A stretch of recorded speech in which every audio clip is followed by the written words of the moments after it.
Ireland, 1924. The island had just emerged from a brutal civil war in the newly established Irish Free State, with most of the territory finally independent of British rule. It was also the Roaring Twenties, and a girl would be born that would roar through life.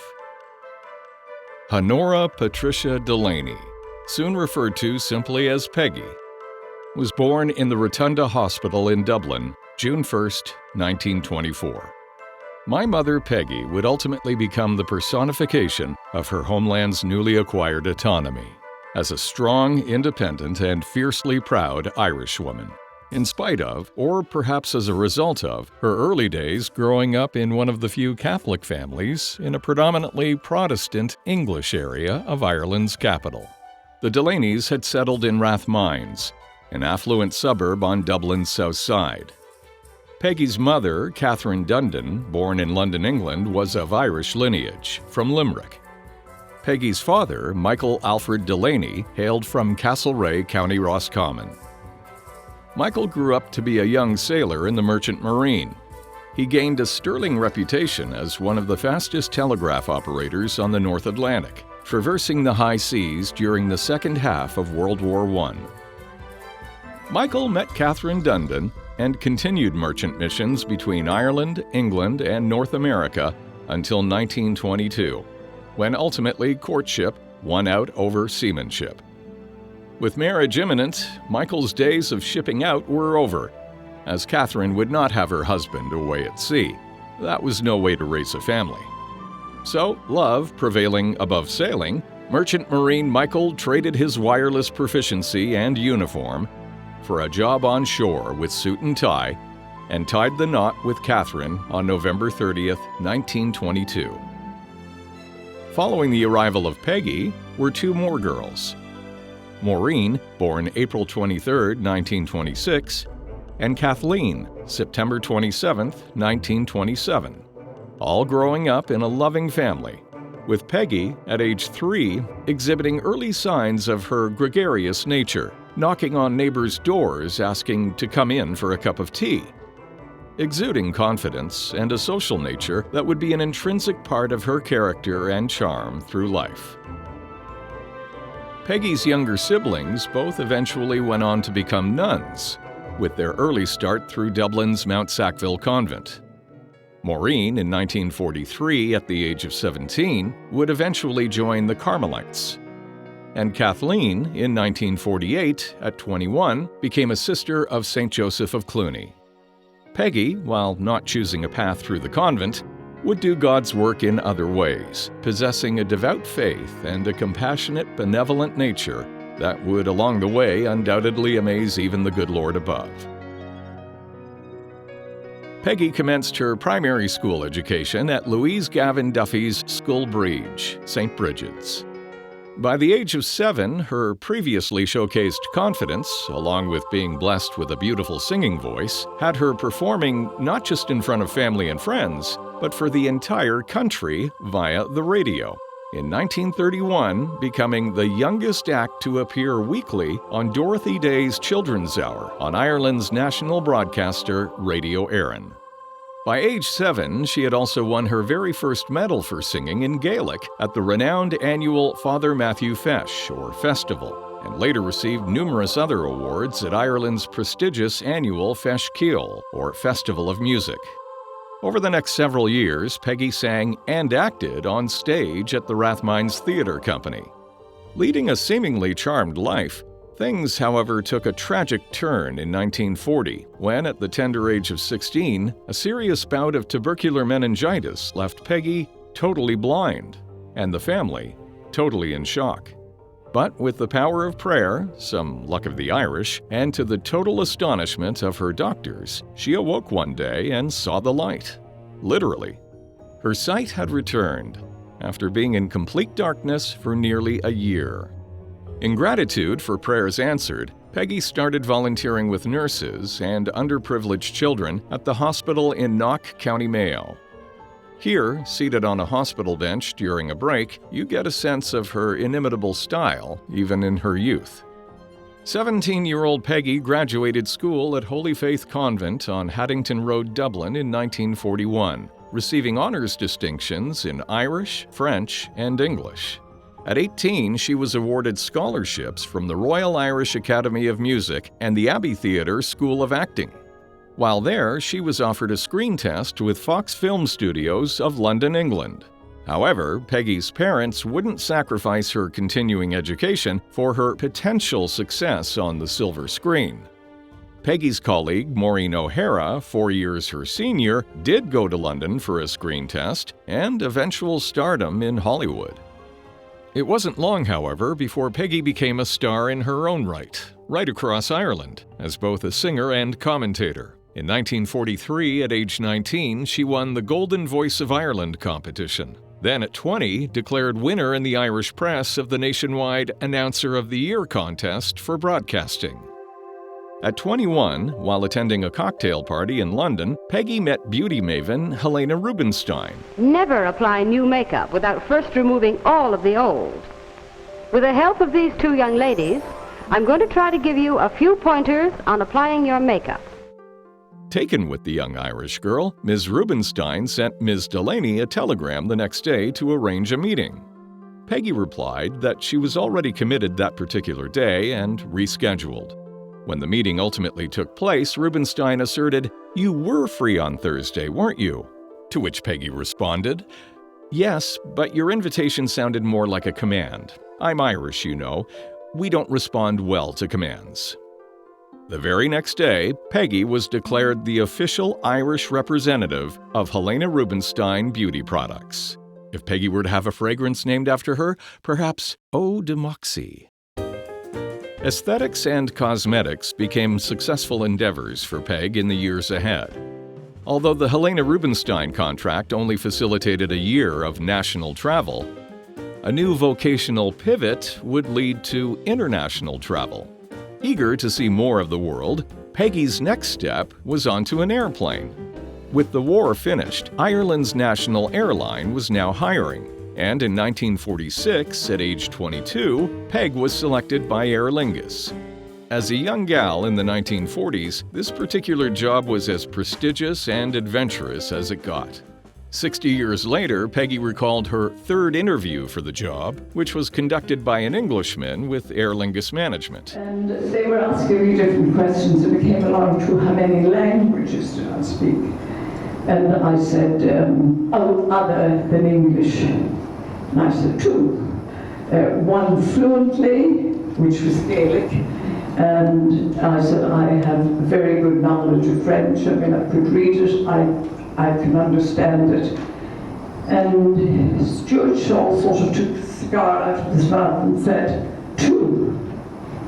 You're calling Gaelic another language? I said, well, I have got Gaelic and I've got English. And a country can only have one language.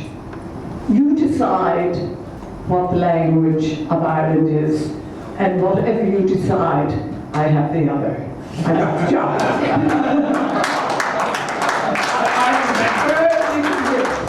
Due largely to Peggy's fluency in Gaelic, she was also invited to be personal flight hostess to the Taoiseach, President Eamon de Valera, who intentionally only spoke Gaelic, and thus gravitated towards Peggy's language proficiency and her charming personality. By 1948, at the age of 24, the young hostess accompanied de Valera and his cabinet ministers on their numerous excursions, including Aer Lingus's international routes at that time, London, Amsterdam, and Paris. During this period, when back home, along with her flight hostess gal pals, she would pop into the Savoy and Gresham hotels in downtown Dublin for a cup of tea. Performing at the Savoy was a brilliant violinist, dashing young bachelor, and the man who would ultimately become my father, leading his eponymously named Cormac O'Shea Trio. It wouldn't be long before Peggy was eventually swept off her feet by the charming musician. Cormac's mother, Catherine Fagan, better known as Kitty, hailed from County Meath. She met Patrick Emmett O'Shea in his hometown of Dublin, having graduated from the National University of Ireland, now University College Dublin, and employed as a civil service engineer. The successful O'Shea patriarch was prosperous enough to put their 3 boys, Rory, Cormac, and Colum, through private school, along with lessons in music and horseback riding. In the 1920s, the O'Sheas also owned the very first automobile on their street. Flanking Emmett, Rory in the back, Cormac standing on the running board, and Colum in Kitty's arms. However, on June 11, 1932, the O'Shea world came crashing down when Patrick Emmett died suddenly of a heart attack while returning home from Cork by train. He was only 43. Young Cormac escaped into his music. He was a very talented player and had taken lessons since the age of 4, winning multiple Feis musical competitions along the way. He also had a beautiful singing voice, but would need something to fall back on if in fact paying gigs weren't constant in future. So he attended Rathmines Technical Institute, receiving his certificate for proficiency in copywriting, editing, and advertising, skills he'd eventually apply at various jobs throughout his life. But music remained his passion. Cormac was well-liked, with a robust social circle. He loved connecting with friends and heading out on the town, to a pub, restaurant, or go dancing. Always up for a laugh in the company of his friends. Once he met Peggy, though, his orbit would be exclusively around her. Before meeting the love of his life, Cormac endured another loss when his older brother Rory passed away from pneumonia in 1947 at only 34 years of age. Yet another tragedy that would draw Cormac even closer to his younger brother Colum. And when Cormac started seeing Peggy, Colum and Peggy also became close friends. Colum was an accomplished rugby player, captain of his team. He was also captain of his Irish Army equestrian team, as a skilled show jumper, winning 16 international competitions, making it into the news on many occasions in recognition of his achievements. Eventually, Colum went from show jumping to ocean jumping, across the Atlantic for more opportunities in Canada. And he'd be proud to see the equestrian tradition carried on in the family years later when Colum's grandnieces Shauna, Chantal, and great-grandniece Kylie would showcase their show jumping skills. Back in Ireland, through her singing and acting circles, Peggy became acquainted with many popular Irish painters of the day, eventually devoting her non-flying hours to promoting and selling the works of her artist friends. Artist management and representation would play a prominent role in Peggy's career portfolio years later. On the romantic side of her social circle, Peggy and Cormac had fallen madly in love within months of dating. 1949 was the year they met, and the year they wed. September 27th marked the official start of their new lives together when Honora Patricia Delaney married Cormac Valera O'Shea. Peggy and Cormac's grand wedding took place at University Church in Dublin, across from St. Stephen's Green. Michael Delaney had escorted his eldest daughter, the bride, to the church, with Colum O'Shea in attendance as his big brother's best man.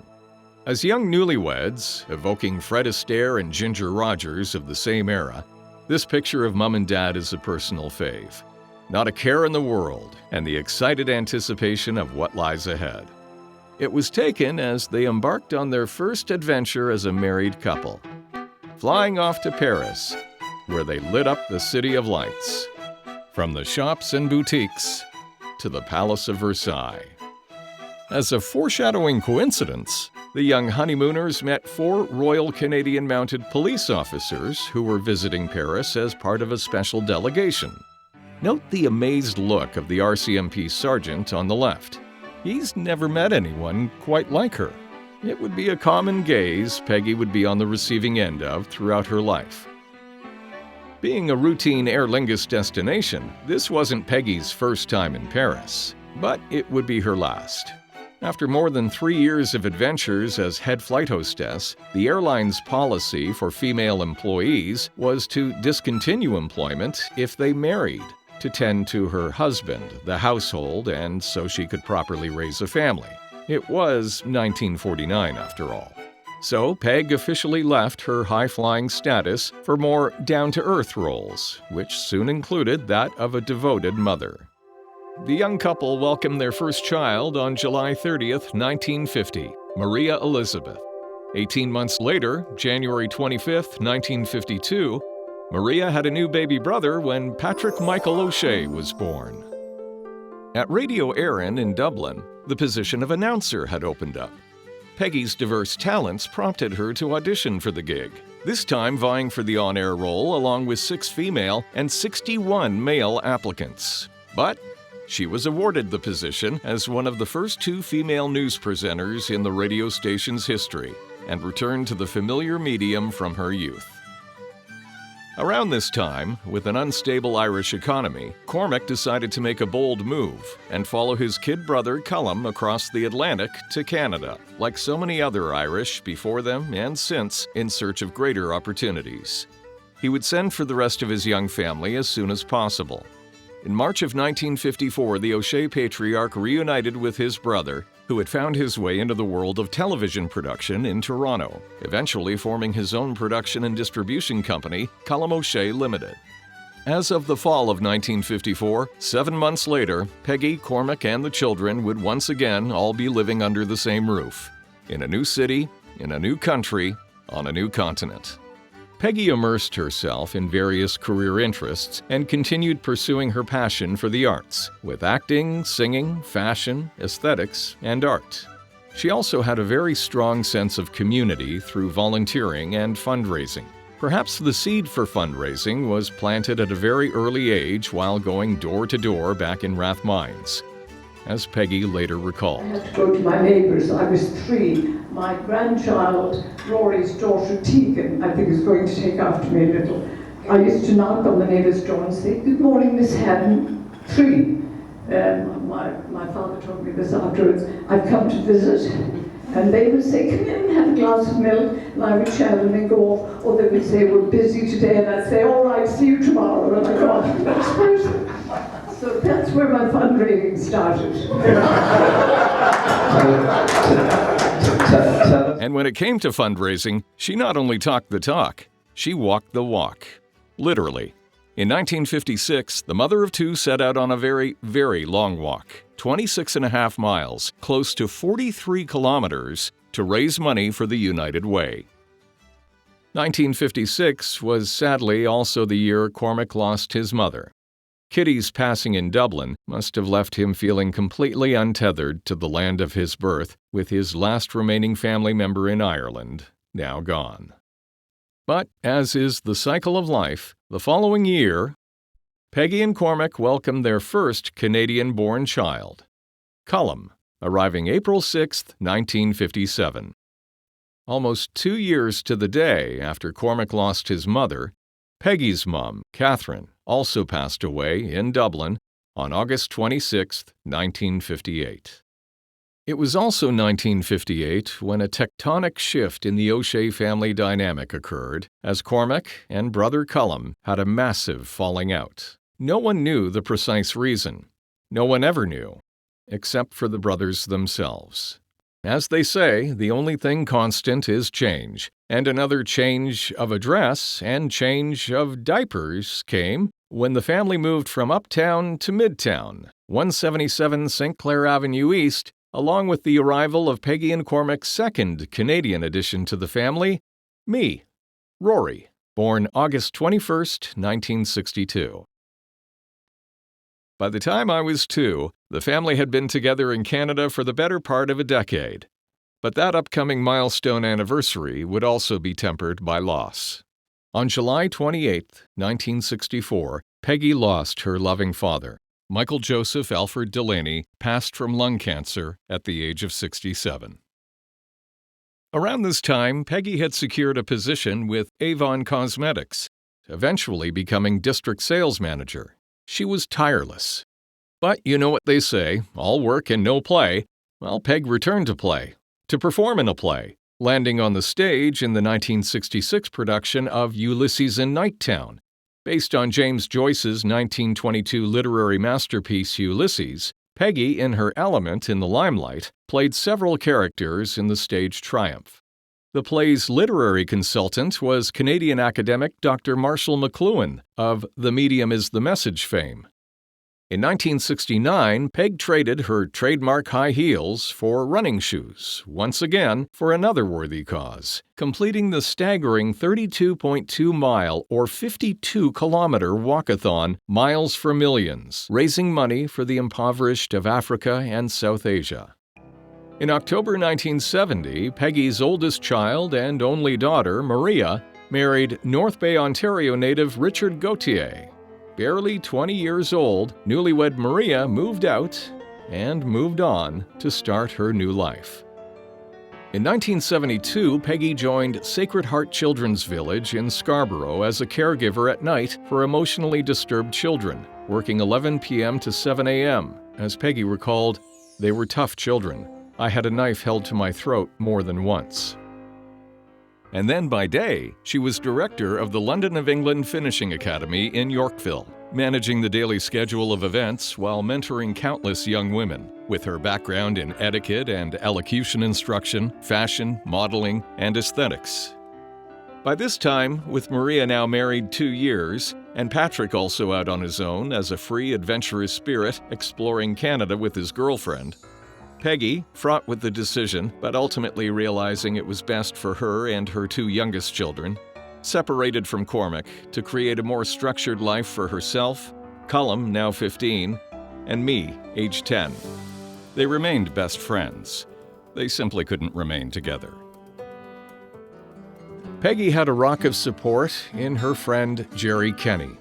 Originally from Banbridge, County Down in Northern Ireland, Jerry, a widower, had been Peg's ally and confidant for years. Forging ahead, by 1974, Peggy became evening manager of Toronto's exclusive women's club, 21 McGill Street, while also handling direct marketing sales for Watkins Cosmetics.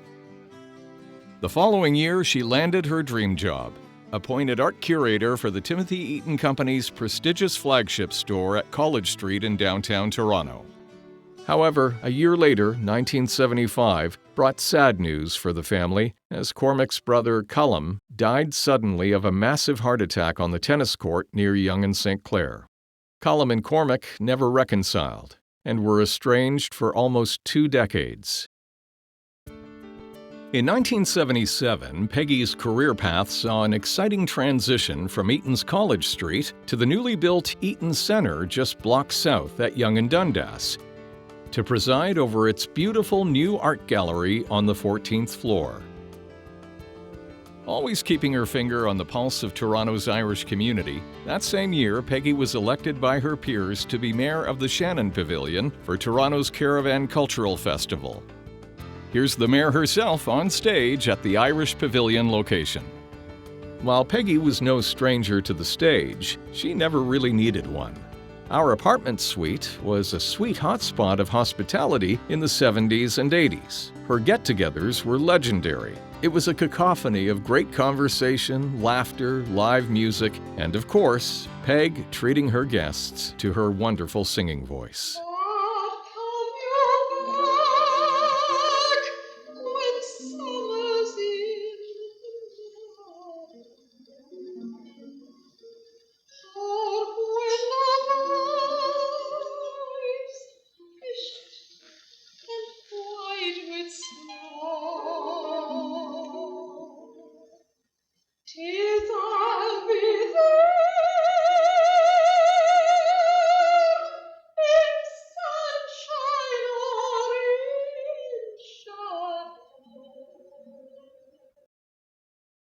She had a golden voice. Danny boy, oh Danny boy. She was a lover of music. Classical was her preference, and Mozart was her favorite. You can't spell Mozart without art. And in 1978, during Peggy's tenure as curator for Eaton's Art Gallery, she orchestrated a major acquisition of the Nicolas de Grandmaison collection for the Bank of Montreal. She would advise senior bank officials on the prized portfolio of 80 brilliant portraits from various North American tribes in the 1920s. Brokered between the artist's estate and the Bank of Montreal, with Peggy at the helm on behalf of Eaton's. Peggy had garnered a highly respected reputation within Toronto's art circles as an admired purveyor of paintings and sculptures.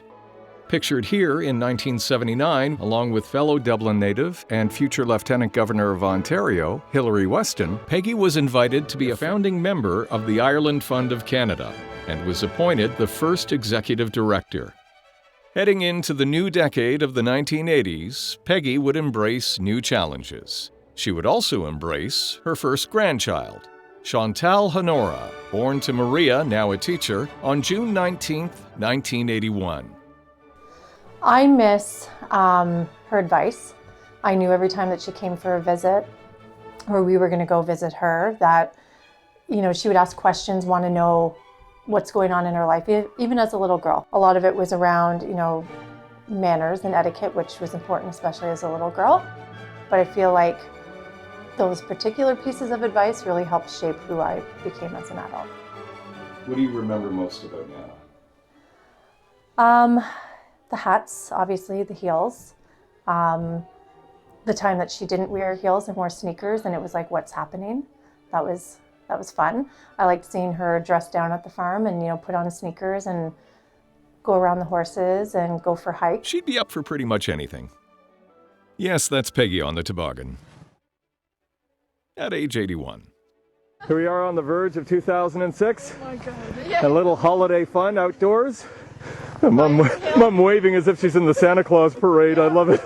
By the early 80s, Peg had left Eaton's to break out on her own and established Peggy Delaney Consultants Limited. She became manager of the Irish shop, owned by lifelong friend Mary Mahoney, and would go on to work alongside other Yorkville businesses in a consulting capacity, such as Ferragamo, Berger Christensen and Holt Renfrew, and also Alana V Cosmetics. Peggy's new independent business venture also offered services from corporate etiquette instruction to representation for the likes of renowned Canadian wildlife artist Glenn Lotz and independent agent for other artists such as Walter Cousil. In 1982, alongside Sir Edmund Hillary, the first man to summit Mount Everest, Peggy scaled her own heights by bringing awareness to Rett syndrome, a neurological disorder affecting girls. At a Canadian Rett Syndrome Society fundraising gala, Peggy was surrounded by knights for the cause, from Sir Edmund Hillary to Sir Peter Ustinov. Also in attendance, Lieutenant Governor of Ontario, the Honourable Pauline McGibbon. Peggy's dear friend Ethna Heffernan recalls the event. She was involved in so many things, and you remember the Rett syndrome, the ball on behalf of Rett syndrome, in support of Rett syndrome, and she chaired that, and she was elegant and she was wonderful, and we sat on that committee together, and that was a wonderful project. She made a lot of money. The next year, 1983, Peggy married longtime companion Jerry Kenny. Yet Mom, a woman of devout faith, would not marry outside the Catholic Church. With friends of the cloth in high places knowing of her strong devotion to the church and to Jerry, permission was granted, and Peg began another new exciting chapter in her life. The following year, Peg's second grandchild was born, when Maria and Richard welcomed Jacqueline Maureen into the world on August 11th, 1984. Her energy. She just brought in this light into a room and just lit everyone up. She always had it. What do you remember most about her? Her independence, her strength.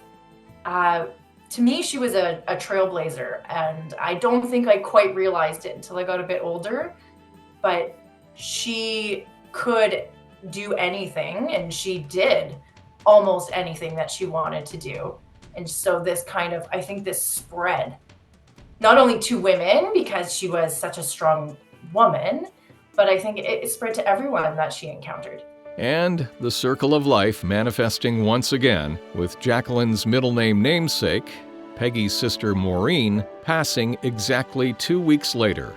August 25th, following a lengthy battle with stomach cancer. Mom and Auntie Kay had both flown to Oklahoma weeks earlier to be with their dying sister.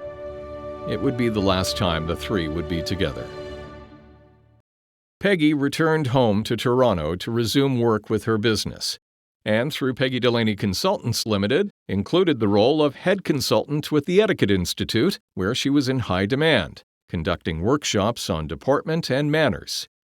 Here, featured in a January 1985 edition of the Toronto Star.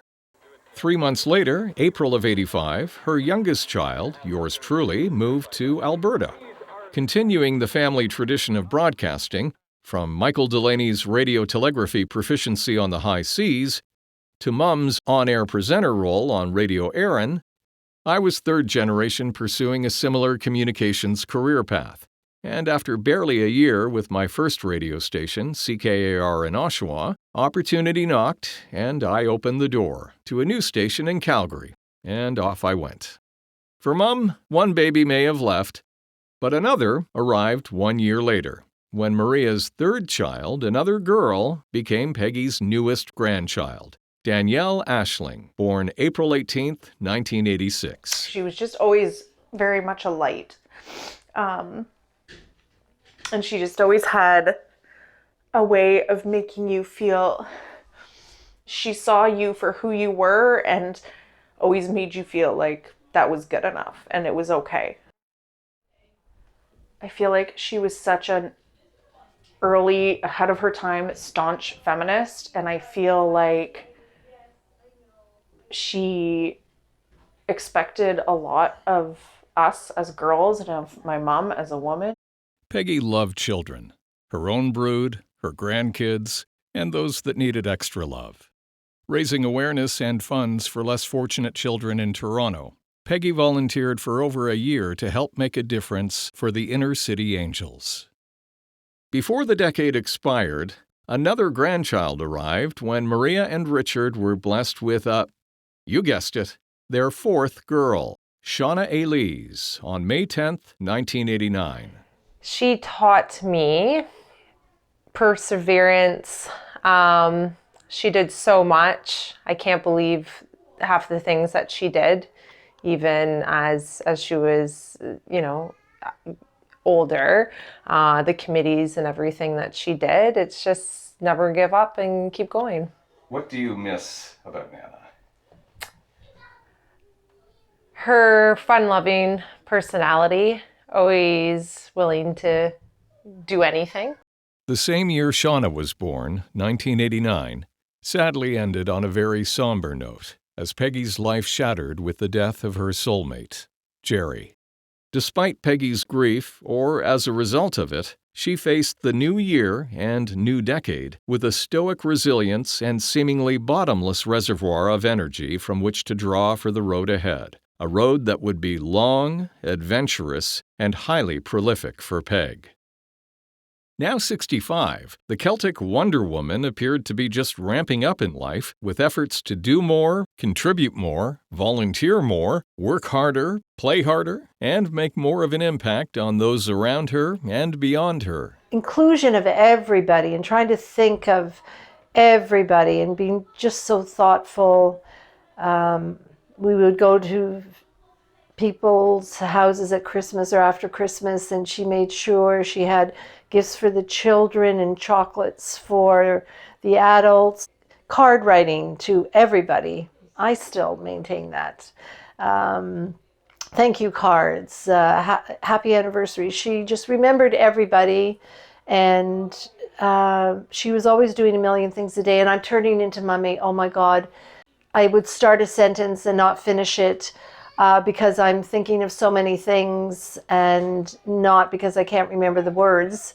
But Mummy drove me crazy doing that all the time. And I know now what it was like because her mind was going a million miles an hour, always thinking ahead of things that she had to do and people she had to remember and plans she was making and parties she was organizing and friends she had to visit in hospital, and it just went on, always in her life. And those are all the things that I remember about Mummy and miss. She was everywhere and truly made her mark as the matriarch of Toronto's Irish community. Oh, her presence. You know, she could walk into a full room, packed room, and you knew she had arrived. It was Peggy. You say, Peggy is here, because everyone looked that direction. She was great. Her spunkiness, her way of thinking. She was probably 20 years older than me, but we were equal. There was no age difference. Whereas with someone else 20 years older, they were older people. Peggy was young at heart. In case you haven't gathered by now, Peggy kept busy, and she loved to have fun. And she knew how to put the fun in fundraising and also get results. From assisting friend Pat Rogan to build a school in Madagascar, seen here with supplies shipping out, to raising revenue and awareness for Rwandan relief with over $60,000 raised, to spreading the word regarding the reconstruction project of famous Irish famine ship, the Jeannie Johnson, seen here in Tralee with friend Ethna Heffernan at the replica ship's building site in County Kerry. She even made the wearing of a hard hat look fashionable. As you already knew, or at least know by now, Peggy was renowned for her hats. And if you ever questioned whether you could have a sense of fashion and a sense of humor, ladies and gentlemen, I present the sunglass hat hybrid. And yes, that is Peggy under there. Never one to take herself too seriously, Peg brought her own brand of joy to the table. She was quick with a smile, thrived on laughter, and didn't suffer fools gladly. Continuing under the letter H, from hats and hilarity to hellos, no one sent hellos and well wishes like Peg. Her reputation for writing notes, letters, greeting cards, anniversaries, cards of sympathy, Christmas cards, redefining the art of mailing cards for special occasions. Her Clarendon apartment entranceway was evidence that you get what you give. Lots and lots of love. Unable to fit additional holiday cards on her table or mantel, she would simply hang them on her walls. Barely a year into the new decade, Peggy welcomed a fifth grandchild. But this time, the elated parents were son Cullum and his partner Joanne Nadeau. On January 31st, 1991, Colombe Angel Nadeau O'Shea was born. She was and is certainly to this day a guiding light for me.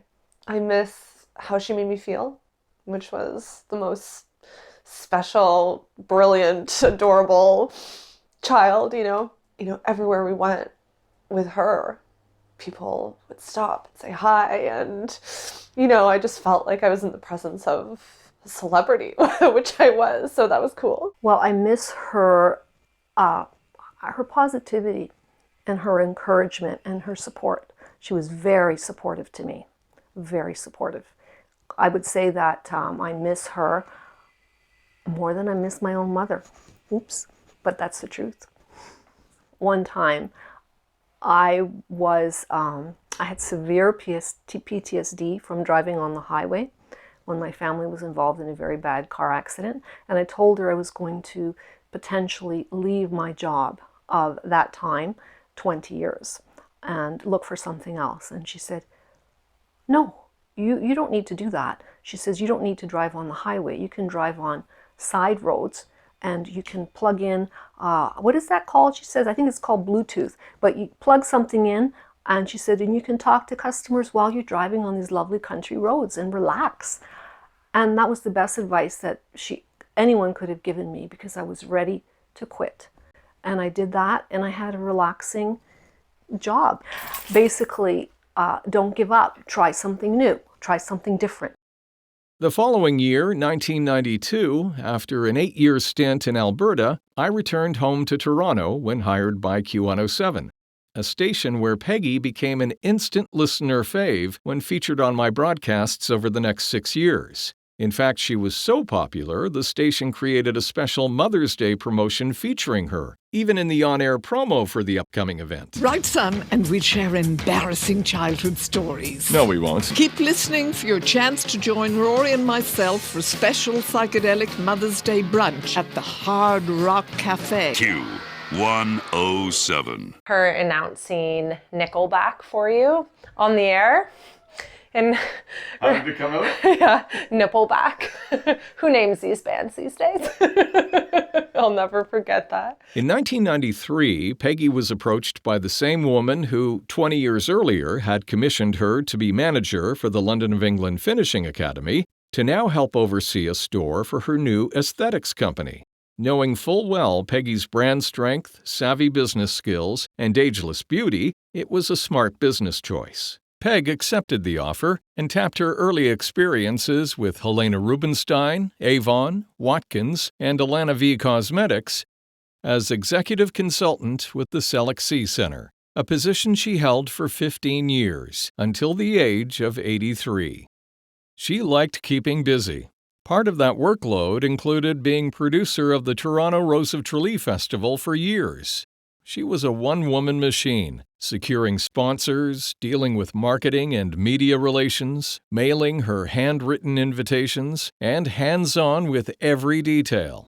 Her real achievement, though, was her immense influence on numerous young women over the years as friend and mentor. When the BBC in London was curious to learn more about Tralee's Rose Festival and its worldwide appeal, they were directed to speak with Peggy. Peggy Delaney is the matriarch of the Irish community in Toronto. What is the Rose of Tralee? The Rose of Tralee was originally founded in the early 50s to bring tourism and people to Tralee. It's not a beauty contest. It's a personality contest and an attitude. You have to be of Irish heritage to enter. Just tell me, you said it's all based on personality. How do these ladies display their personalities for the judges then? They are judged from the moment they get off the plane. I mean, they're coming from all over the world, Australia, Africa, Dubai, wherever. And they get together and they're watched as to how they mix with each other. It's a wonderful character building thing. People stay friends for their lives. During Peggy's tenure, a Toronto Rose, Colleen Mooney, went on to win the global competition in Ireland in 1996.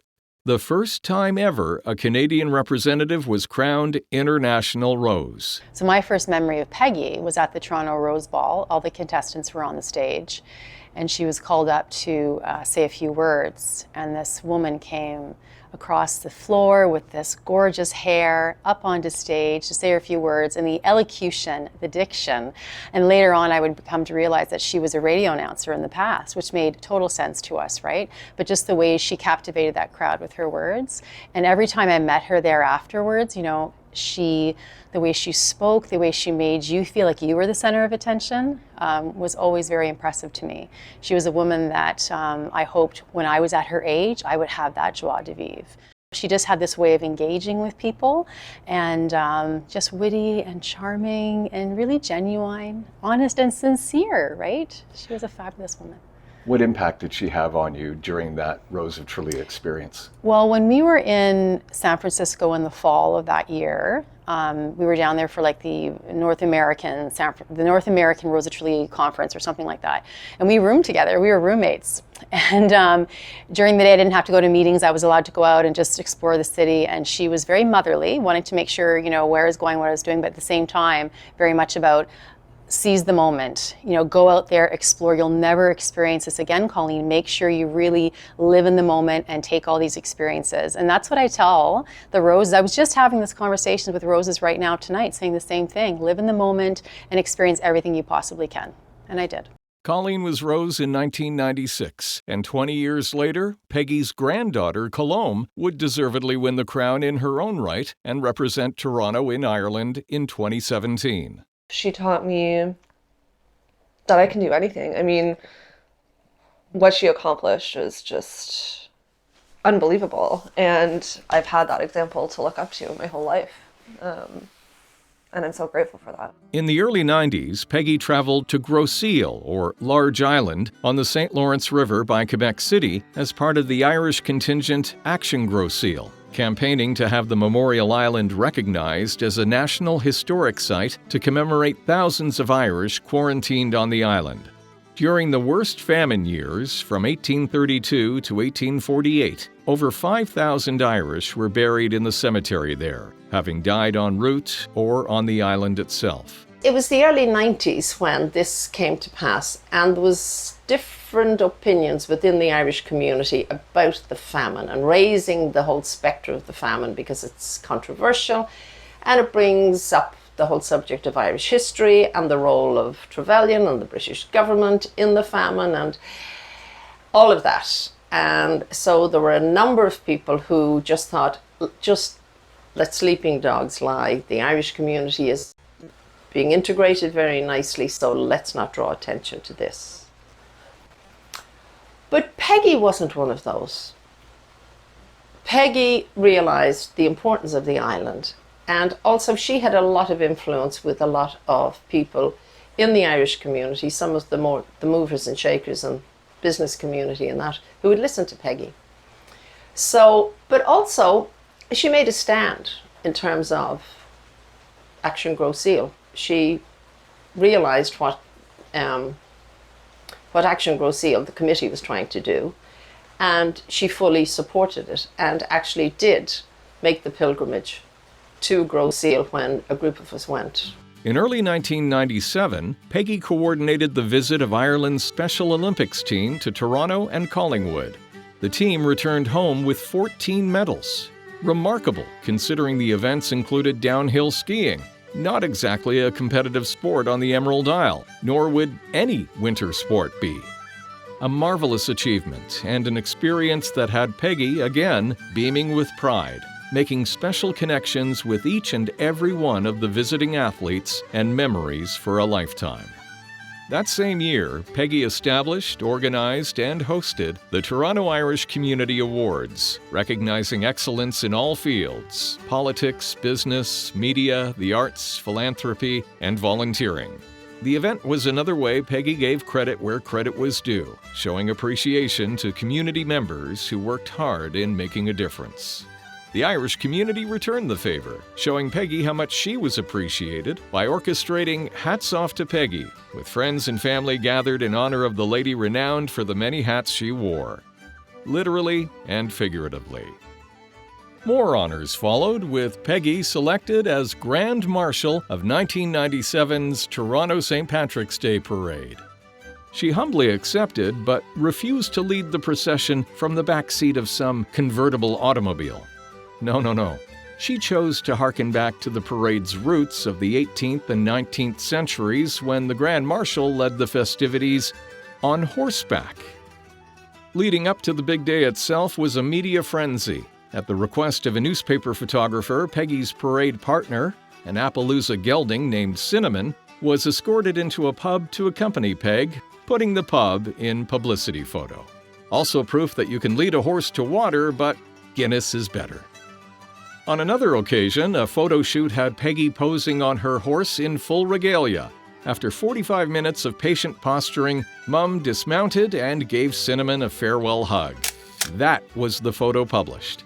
So, on a bitterly cold day, Peggy, at age 72, saddled up, with head held high up, and led the way with that fierce Irish pride. Goes back to the old days, of 1700s. Well, I've been involved with things Irish ever since I came. And I am now, for the second year, president of the Irish Canadian Aid and Culture Society. I feel it's bringing my true Irishness to the fore. Hundreds lined the downtown streets today for the 10th annual St. Patrick's Day Parade. Grand Marshal Peggy Delaney says today is her happiest day since she came to Canada 40 years ago. She led the parade on horseback, harkening back to the traditional parade of the 19th century potato famine. I'm always proud of being Irish, but I was doubly proud of being Irish and being, Irish by birth and Canadian by choice.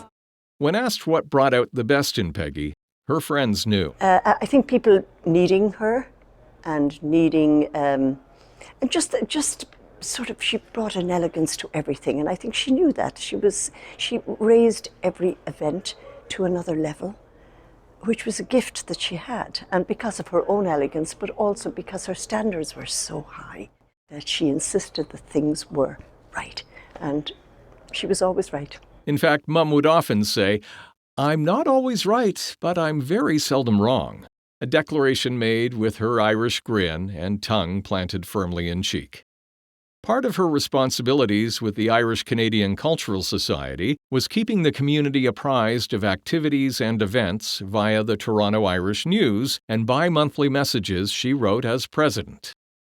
She spread the word about events and causes through another medium as well. 1 o'clock here at CHWO Radio, and a lovely personality is in the studio with me, Peggy Delaney. How you doing, Peggy?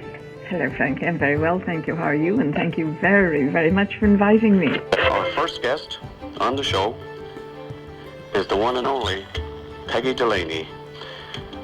Peggy, you're very welcome as the first guest on Ceolagus Track. Good morning, Eamon. It's a delight to be here, and I wish your new programme all the success in the world. Nobody deserves it better. And I was very pleased to hear from your remark that Sean Murphy is in again. Is sponsoring another Irish venture. What a guy he is. Well, where would this town be without Sean Murphy and Campbell Travel? That's so absolutely right. It's great to see him on board. We're very blessed to have you, Peggy. I'm blessed to call you a friend. Thank you very blessed much, Hugo. on this special day, St. I Valentine's haven't Day. got enough words to say thank you to all these When I think about Peggy Delaney, there's only one word comes: C-L-A-S-S, because you are class. You're a classy chick. I'll call you a chick. Can I call you a chick? Can I? Thank you, all right, I'll accept that with many, many thanks. God bless really. you, Peggy. God bless you. Thank you, God bless you for Hugo. just Thank being you. We treasure you. Peggy was also a great supporter of Toronto's Bloomsday celebration. The annual event taking place in Toronto's Beach District every June 16th in honor of James Joyce's Ulysses. In 2018, a series of laneway sections, including Sandy Cove Way, Stevens Greenway, and Liffey Way, extended from Peggy Delaney Way to Bloomsday Way, and were officially christened by Councillor Mary Margaret McMahon and Ireland's ambassador to Canada, Jim Kelly. Leading the Joycean pilgrimage for over 3 decades, dear friend Mary Durkin. Peggy was a very independent thinker. She made up her own mind about things, and if she believed in something, she would do it. It's like she didn't do it in a militant way, but she would be very strong in her opinions, like she'd think. And then when she made a decision, it's like, no, this is what I believe, this is what I must do, this is important for these reasons, and therefore I will stand up and be counted. That's what she did. She stood up and was counted. So for that, I have enormous respect. In 1998, in recognition of decades of work throughout Toronto's Irish community, Peggy was once again acknowledged by her peers, voted Irish Person of the Year. Hundreds attended a celebratory lunch in her honor. At the head table, alongside clergy and dignitaries, was the very first honoree, former Toronto Chief of Police, Bill McCormick. Our much loved Peggy Delaney. Thank you very much indeed, Mr. Chairman, Your Excellency, Reverend Fathers, distinguished head table guests, and of course the most distinguished guest of all of us here today, Peggy, and the most distinguished person that I know in the Irish community and have known for the last many, many years. I am absolutely delighted to be here today. I say without fear or favor that this lady has probably devoted more to the Irish community in this country than anyone that I know. And I can tell you that the foundation of this award is vested really in her efforts, not only in her efforts, but in what she has done for you and for me and for the community at large, not restricted at all to the Irish, but to that which we cherish, and that is the peace, tranquility, and the betterment of our society in this great nation of ours. God bless her. I sincerely hope that all of us can aspire at one point or another to stand in her shoes and look out with modesty and humility as she does. Thank you very much indeed.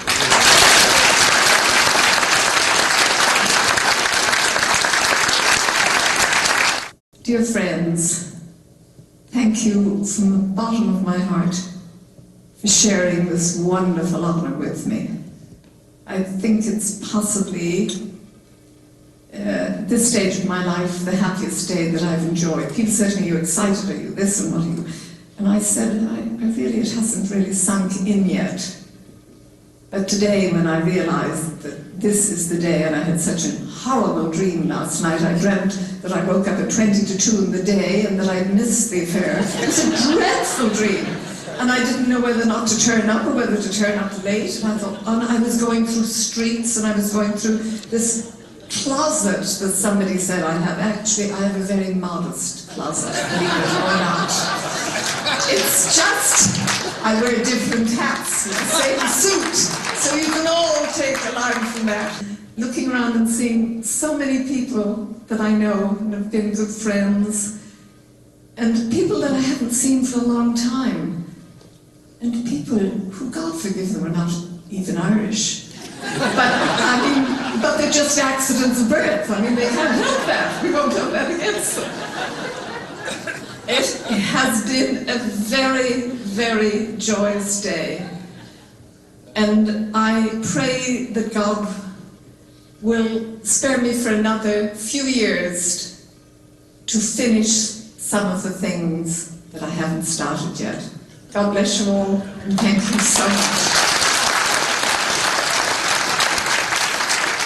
The following year, 1999, another thrilling recognition came when the Rose of Tralee International Committee in Ireland awarded Peggy the distinction of Golden Rose for extraordinary work done on behalf of the organization.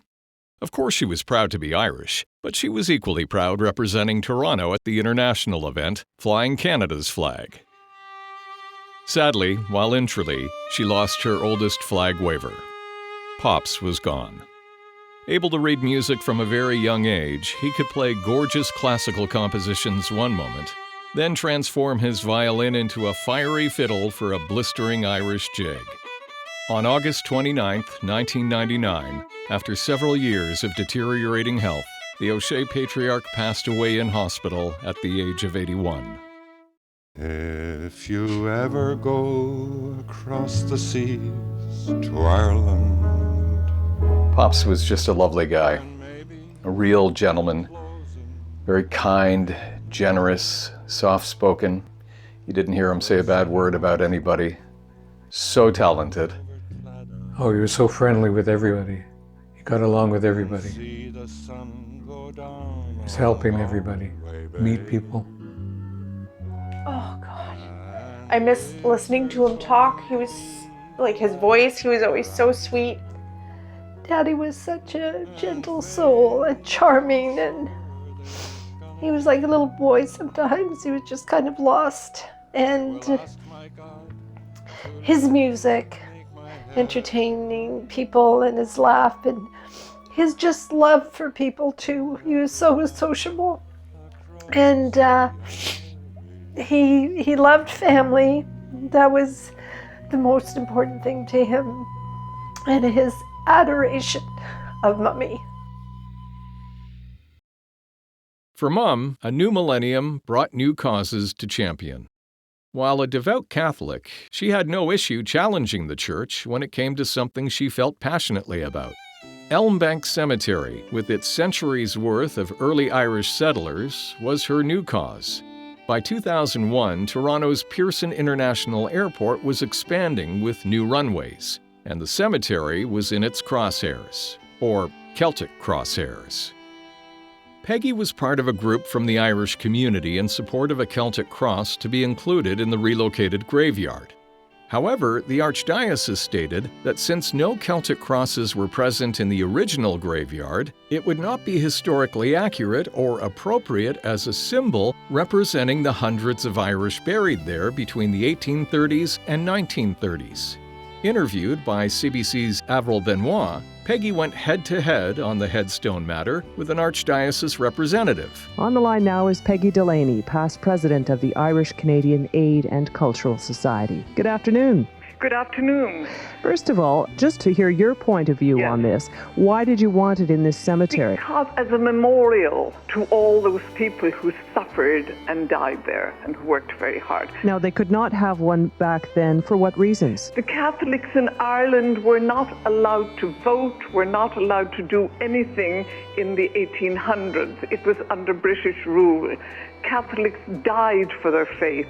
They come over here to get away from that, and now the Archdiocese, I just don't understand it. None of us understand it. It's a recognized symbol of Irish faith. For those settlers, what connection would they personally have had to the Celtic cross at any rate? They would have recognized that as a symbol.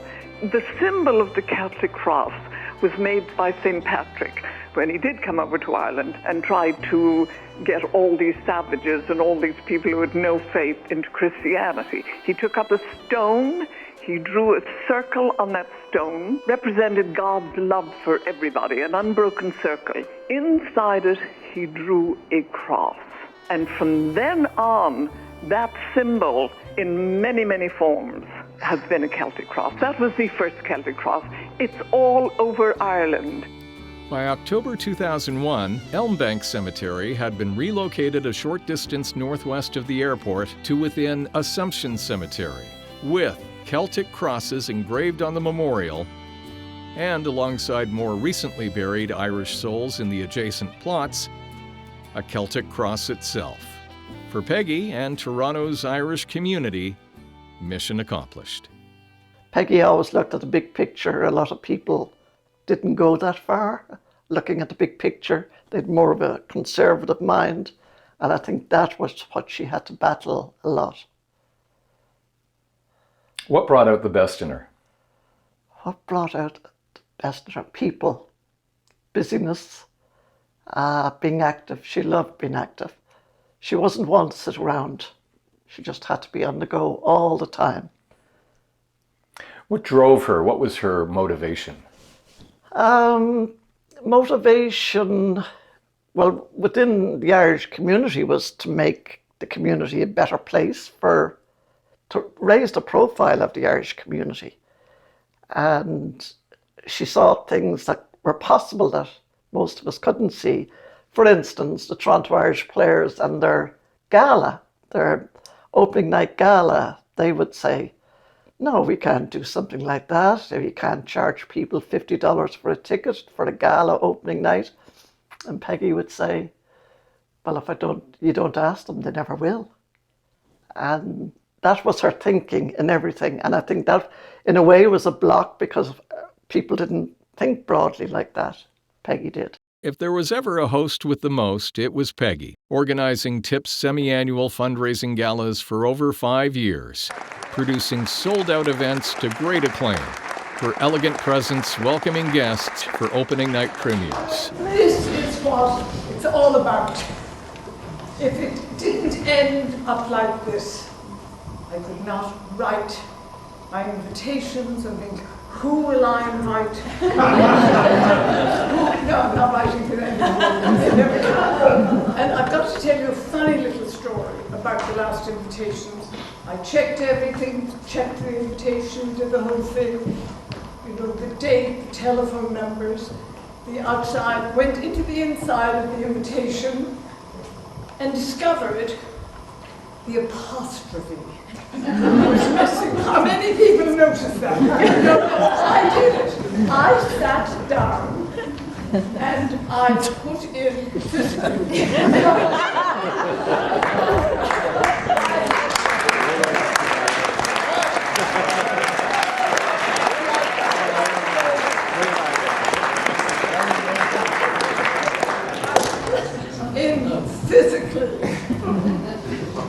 the apostrophe in the case. Because being Irish, I couldn't dare let anybody see that we didn't know our English. Yay,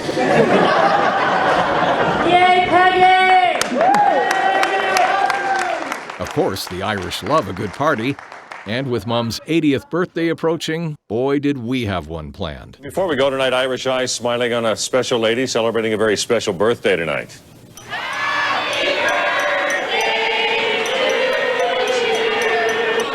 Irish-Canadian Peggy Delaney marks her 80th birthday tonight at the Liberty Grand. 300 of her closest friends showed up. She came to Toronto from Dublin a half a century ago. She's had a big impact on the city's Irish community and beyond, and she still works 5 days a week and volunteers galore. God bless you, Peggy. Mom was born in 1924. This venue was built 2 years later. Both are spectacular, I think you will agree. Without any further ado, our special surprise guest to say grace, kid sister, Sister Elizabeth Delaney. Auntie Kay, the flying nun, is here with us tonight, ladies and gentlemen. Bless us, O gentle God, as we share our meal on this happy occasion of Peggy's 80th birthday. Let us thank God for gifting this world with Peggy's presence, a devoted mom, nana, sister and friend.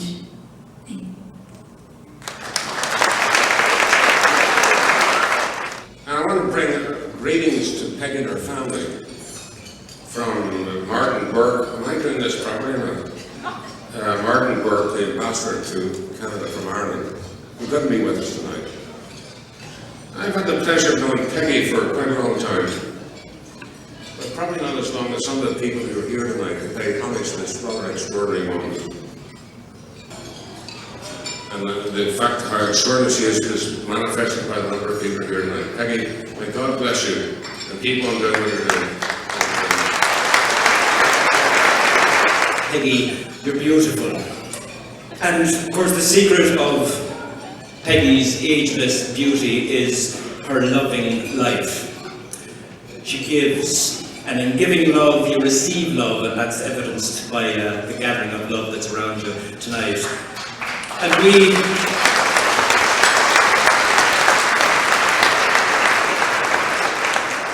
Irish players have benefited greatly from that loving that she's showered upon us since day one. And I'm just here tonight for a moment to say thank you, Peggy, for the love you've given me and us and everybody that you've ever encountered. We love you back. I just wanted to take a few minutes and say something on behalf of every woman in this room. I think we think Peggy is totally remarkable as a person. And I remember reading something about Ireland once that said, Ireland was an indestructible fortress, but I want this to go for Peggy. Peggy is an indestructible fortress. Peggy is an unassailable rock. And Peggy is our precious jewel. And I'm sure many of us would dearly love to be here on our 80th and be like Peggy. Thank you, Peggy. Peggy had kicked off her 9th decade in fine fashion and still showed no signs of slowing down. A few months after turning 81, Peggy's 6th grandchild and 6th granddaughter was born. But this time, it was our turn to add a branch to the family tree when Marlene and I welcomed Tegan Jessie O'Shea on October 22nd, 2005. Jesus, Mary and Joseph. Yeah, and do the test. Check, one, two. Check, Okay, so just speak normally because the levels are fantastic. Okay? Speak what? If Nana Peggy were here today, is there any question you would ask her, or is there anything you would want to know? I would want to know to every last detail what she thinks of me. I would want her to analyze everything I've done up to this moment and get her approval, because for some reason I have some standard of, would Nana Peggy approve of this, or what would she think of this dress, or earrings, or something like that, or my manners. Is my fork and knife like right in the middle, or is it 5 degrees off? The following year, Peg was invited to sit on the board of directors for the Ireland Park Foundation to christen a commemorative section of Toronto's waterfront in recognition of almost 40,000 Irish famine victims who arrived on the city's shores in 1847, tripling Toronto's population at the time. The initiative was the brainchild of Irishman Robert Kearns. I first met Peggy in May 1980 when she was the first executive director of the Ireland Fund of Canada.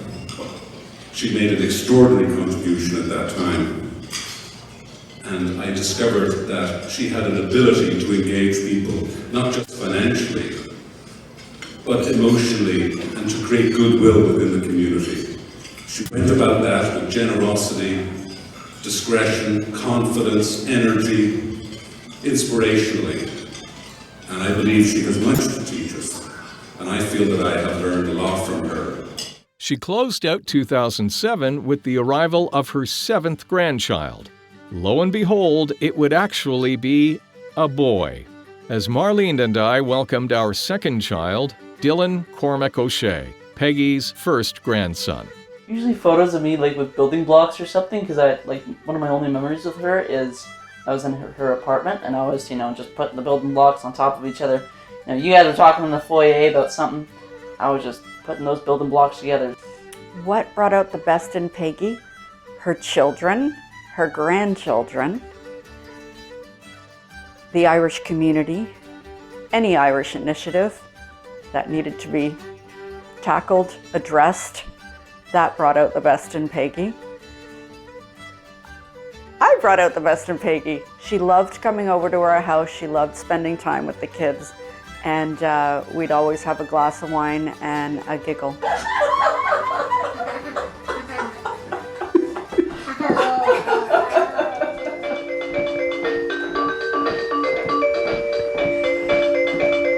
She was fun. Fun is a good word. She was always up for a good time, always laughter, always in a good mood. I don't know that I ever saw her sad or down or not ready to have a laugh. Here, open your mouth. Thank you. Anne is going to look in the distance, see if she can find the one where there's just the president and myself. Right. And her husband. She obviously knew what she did know. She said, "Oh, Peggy." And everybody looked and thought, this was at Island Park, directors. I'm sure they'll, how does she know Peggy? It's heavy, darling. Peggy, that hat you got for Dylan is a Great. Oh, look, there he is. There he is. Good boy. Come on. Come on. June 2nd, 2009. He takes his first steps today.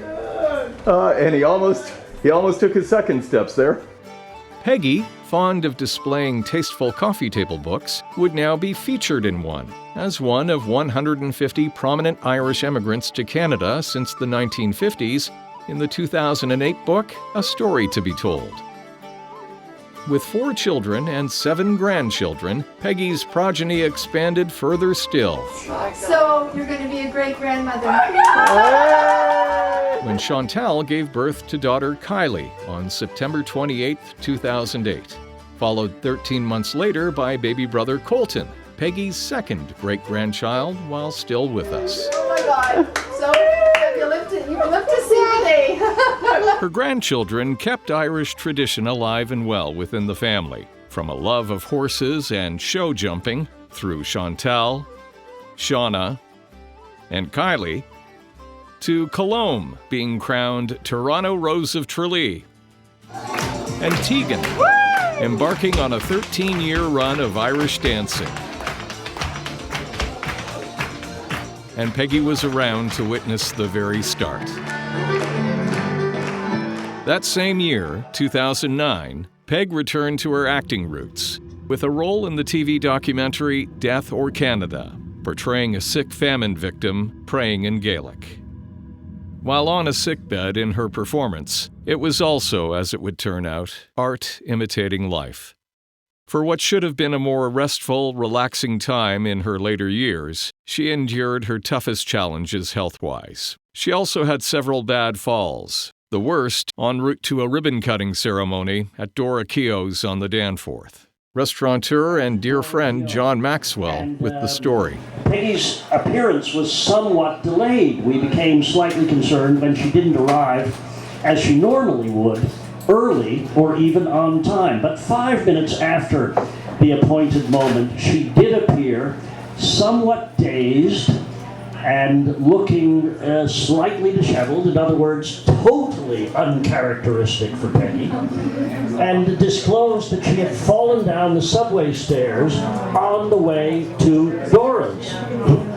She was covered in bruises, she had bloody gashes in her hands, but she did not take a taxi, she did not head for an emergency room. Instead, she ran right out, having checked in, and went to a store in the neighborhood, bought herself some elbow-length gloves to hide the bruises, and carried on. This, to me, is Peggy Delaney, a woman whose commitment to community was informed with passion, who had a sense of obligation, who could never be stopped, and would do anything that put you first and her second. A marvelous, amazing woman who, as Eamon said, is entirely with us and will be with us as long as we live and have memory of this beautiful person. 2009 brought another milestone celebration.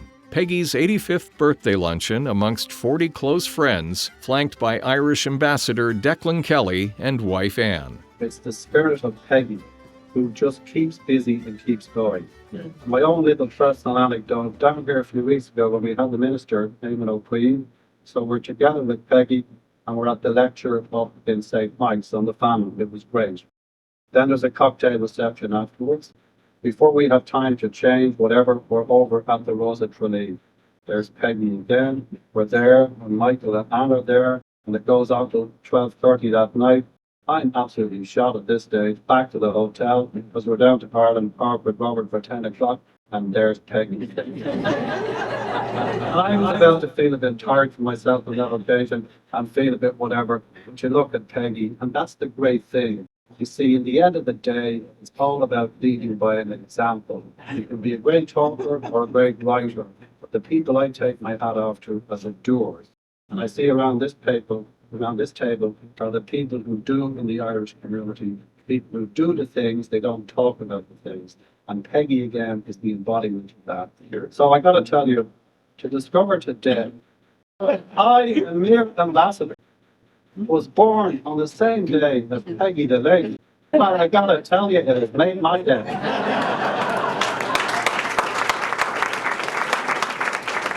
Well, listen. Turn your glasses, and I want you to raise them to possibly the best export ever from Ireland to Canada. Months earlier, she had been asked by the Toronto Irish Chamber of Commerce to raise the Irish flag at City Hall leading up to St. Patrick's Day. In what would ultimately be her final public appearance, Peggy joined family and friends in tribute to Ireland and its patron saint.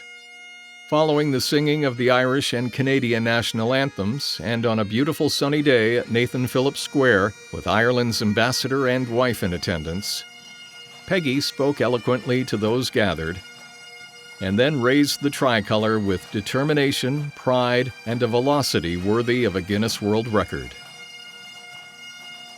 4 weeks later, she was taken by cancer. If pictures are worth 1,000 words, and if character and charisma could be gauged by how others act in your presence or gaze upon you, these images speak volumes. Whether in the company of dignitaries who asked to have their picture taken with Peggy, or just about anyone she came in contact with, it was Peggy that made the impression. A woman who touched so many lives, put others before herself, with a deep love for family, a strong and committed faith, a pillar of the community, who broke glass ceilings, blazed trails, and was Irish to the core. Member statements, the member from Beaches, East York. Well, thank you, Speaker. I rise today to remember and salute Peggy Delaney. And recently, with Mary Margaret Mann, the local councillor, I was able to take part in a naming of a laneway ceremony in Peggy's honour. She was an ordinary citizen who left an extraordinary legacy, and she is now made more permanent by the naming of a laneway, Peggy Delaney Way, in Beaches, East York, because, Speaker, she had her own special way. Thank you. Absolutely. 3, 2, 1.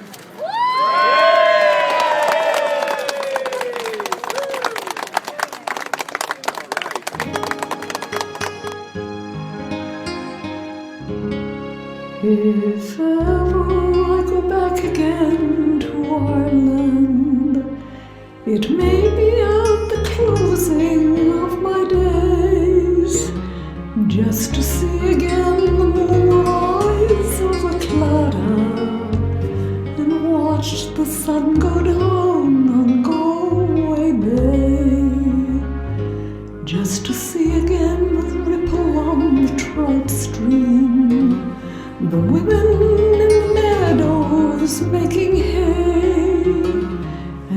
sit beside a turf fire in a cabin and watch the barefoot gossoons at their play. Oh, the breeze that blows across the sea from Ireland is perfumed by the heather as it blows, and the women in the uplands, Dick and Praties, speak a language that the English do not know. Now the English came and tried to teach us their way. They scorned us for being what we are, but they might as well go try and catch a moonbeam or light a penny candle from a star.